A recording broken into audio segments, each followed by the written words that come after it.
Kanina nga ay natalo ang Los Angeles Lakers laban sa Charlotte Hornets sa dikit na laban na nagtapos sa score na 97-100. Pinangunahan ng batang duo ng Hornets na sina Miles Bridges at LaMelo Ball ang panalo, kung saan nagtala sila ng pinagsamang 56 points. Ang kanilang agresibong opensa at matibay na depensa ang nagbigay ng malaking problema sa Lakers sa buong laro. Sa kabila ng pagkatalo, hindi matatawaran ang naging laro ni LeBron James na nagtala ng double-double performance na may 26 points at 11 assists. Gayunpaman, hindi ito naging sapat upang dalhin ang Lakers sa panalo. Malaking tulong din sana ang naging kontribusyon ni Rui Hachimura na may 17 points, ngunit hindi pa rin ito nagbigay ng panalo para sa kupunan. May pagkakataon nga sana siya maitabla ang laban, ngunit hindi niya naipasok ang dalawang clutch free throws. Samantala, si Luka Doncic ay nagtala lamang ng 14 points at 12 rebounds, subalit nagkaroon din siya ng 6 na turnovers na nakaapekto sa laro ng Lakers. Dahil sa pagkatalong ito, umani na naman ng batikos ang Lakers mula sa kanilang mga kritiko.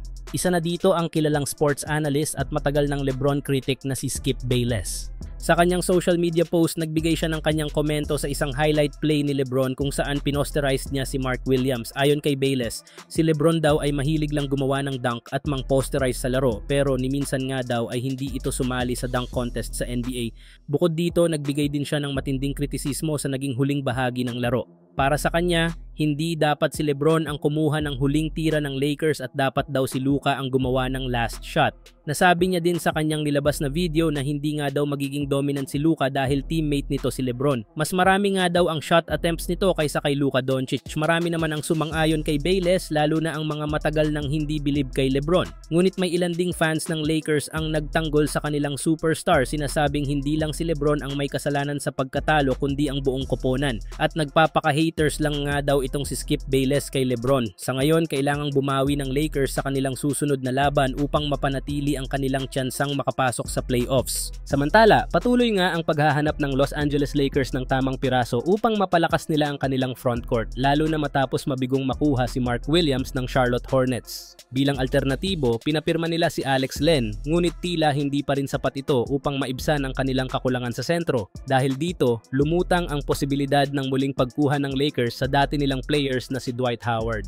Ayon kay Sam Quinn ng CBS Sports, maaaring maging cost-effective na option si Howard para sa Lakers. Bagaman hindi na siya kasing explosive noong kasagsagan ng kanyang karera, may dalang karanasan at pisikalidad ang dating 3-time Defensive Player of the Year.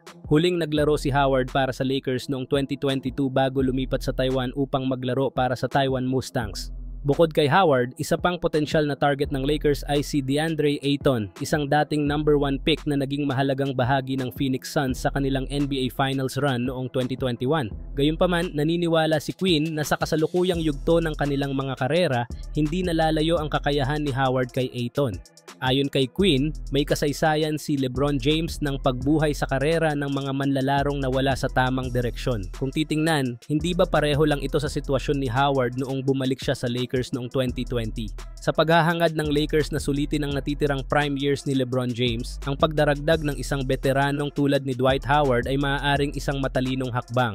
Dahil pamilyar na siya sa sistema ng Lakers, maaari siyang magbigay ng matibay na presensya sa ilalim ng ring sa limitadong minuto. Habang papalapit ang off-season, magiging interesado ang mga tagahanga kung tuluyang babalik pa si Dwight Howard o kukuha na lamang ang Lakers ng ibang big katulad ni DeAndre Ayton para sa isa pang championship run. Pwede nga nila makuha ito sa Blazers kung ibibigay nila sina Rui Hachimura, Gabe Vincent at isang first-round pick. Kaya na kay Rob Pelinka na lamang nga desisyon kung sino kay Howard or DeAndre Ayton ang kanyang kukunin.